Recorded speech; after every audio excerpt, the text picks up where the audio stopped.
La mariée imposteur. Auteur Roanna Ravière. Chapitre 5. Tu n'es pas Jocelyne. Après toi. Je peux attendre, a dit Janet en reculant inconsciemment comme pour se protéger d'un ennemi. Elle s'efforçait de rester calme, sachant que la peur de la proie ne ferait qu'encourager le prédateur. Elle ne savait pas comment affronter son soi-disant mari. L'homme s'est appuyé contre la table et regardait Janet. Elle ressemblait à une biche prise dans les phares.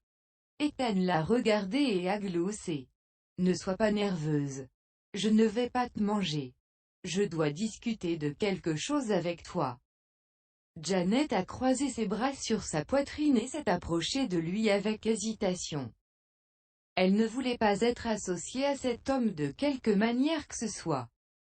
Tout se passait trop vite. Elle était mariée à un homme dont elle venait de faire la connaissance à son mariage. Qu'est-ce que c'est? Ethan a sorti une chaise en bois d'une main et l'a posée devant elle. Assieds-toi, s'il te plaît.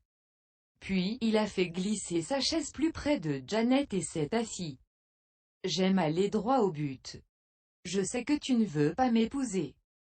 C'est si évident, a pensé Janet. Une relation ne se construit pas du jour au lendemain.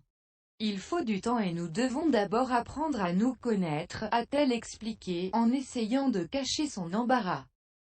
Toutefois, après l'avoir dit, elle a estimé que son explication semblait inutile. Ethan connaissait sa position et ce que les gens pensaient de lui. Il était conscient que Jocelyn ne voudrait pas épouser une personne illégitime comme lui. Ethan a froncé les sourcils et a regardé Janet de haut en bas. La femme avait été nerveuse dès le début. Elle s'était mordu la lèvre inférieure, son regard errant nerveusement partout. Ne t'inquiète pas. Je ne suis pas intéressée par ce mariage non plus. Nous pouvons être un couple marié aux yeux du monde extérieur, mais restons en dehors des affaires de l'autre. De cette façon, nous pouvons éviter les problèmes et vivre en harmonie. Je passe la plupart du temps à l'extérieur et je rentre rarement à la maison. Je veux avoir la liberté de faire ce que je veux.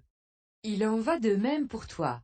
Je ne vais pas contrôler ou interférer dans tes affaires. Puis, il s'est levé et a ramassé la veste de costume sur la chaise. Puis, comme s'il se souvenait de quelque chose, Ethan s'est penché vers Janet et a attrapé les accoudoirs de la chaise, emprisonnant Janet entre ses bras. Regarder un homme se changer n'est pas correct. Si tu veux que je réponde à tes désirs sexuels, je serai plus qu'heureux de te satisfaire en tant que mari. L'odeur de la lessive mélangée à son parfum flottait dans l'air, et le cuir chevelu de Janet se hérissait. Pas besoin, a-t-elle sifflé entre ses dents, en essayant de ne pas montrer de faiblesse. Le visage d'Ethan s'est assombri.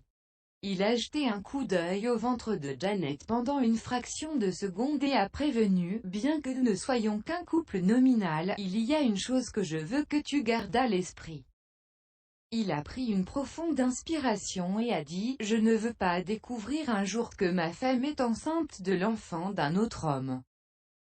La vertu la plus importante pour Ethan était la loyauté.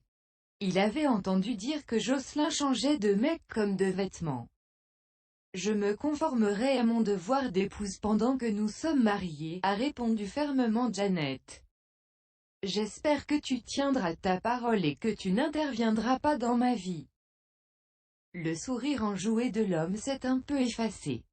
Il s'est redressé et s'est éloigné de Janet. Tu n'es pas Jocelyn Lind, n'est-ce pas? A-t-il demandé, en arquant un sourcil.